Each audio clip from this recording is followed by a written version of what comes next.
Good Monday afternoon, and thank you for joining us for 22 News at 4 o'clock. I'm Nick Oresco. 3 days until Thanksgiving this Thursday, and the travel has already begun for the holiday. Let's bring in 22 News Storm Team meteorologist Brian Lapis now. How is traffic looking 3 days out, Brian? Pretty good right now. In fact, it's all green here on the map, which is certainly good news. Up and down I-91, we're good.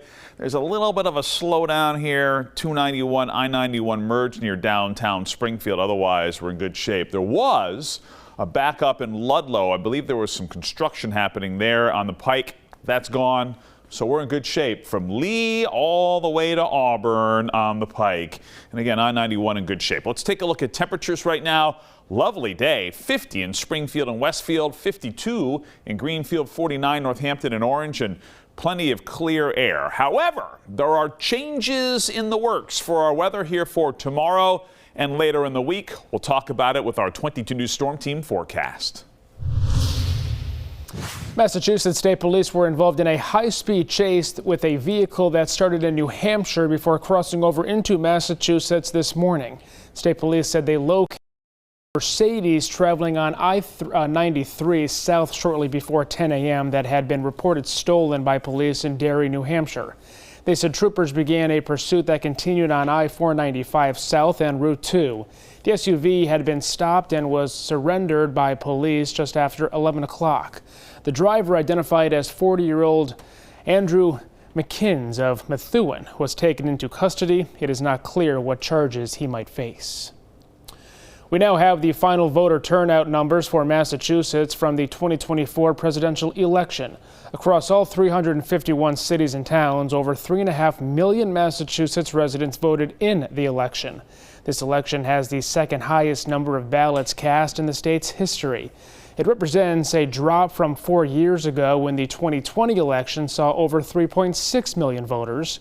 Since 2016, several communities, including Amherst and Holyoke, saw a voter decrease of over 10%.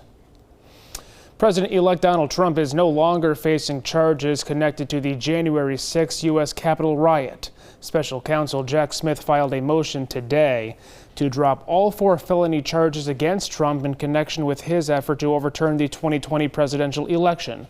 The move is in line with the Justice Department's long-standing position that it can't charge a sitting president. Trump was indicted on all 4 felonies last August. The case was then put on hold for months as Trump's team said that he could not be prosecuted.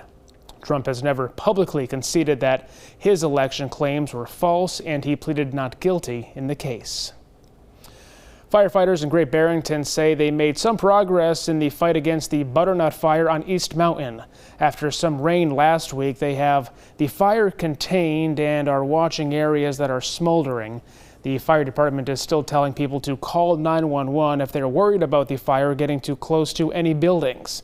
This fire burned more than 1,400 acres in less than a week.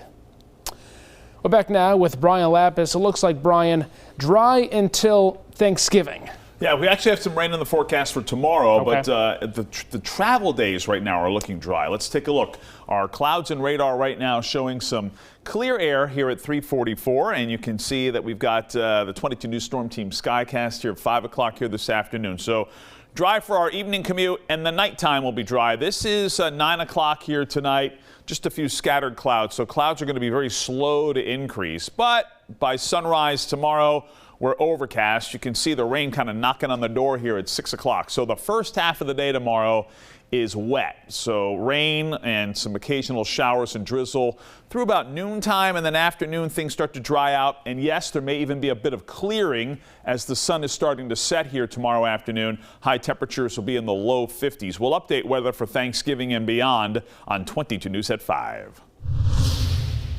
In one of his last official acts in office, President Biden pardoned 2 turkeys ahead of Thanksgiving. The turkeys, Peach and Blossom, were pardoned outside the White House this morning. The yearly tradition was first started by President Truman in 1947.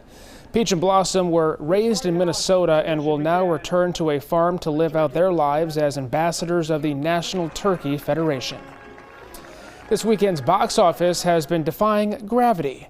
Wicked and Gladiator 2 brought in a combined $270 million in worldwide ticket sales.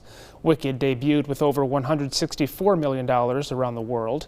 That makes it the third biggest opening weekend of the year and also a record for a Broadway musical adaptation.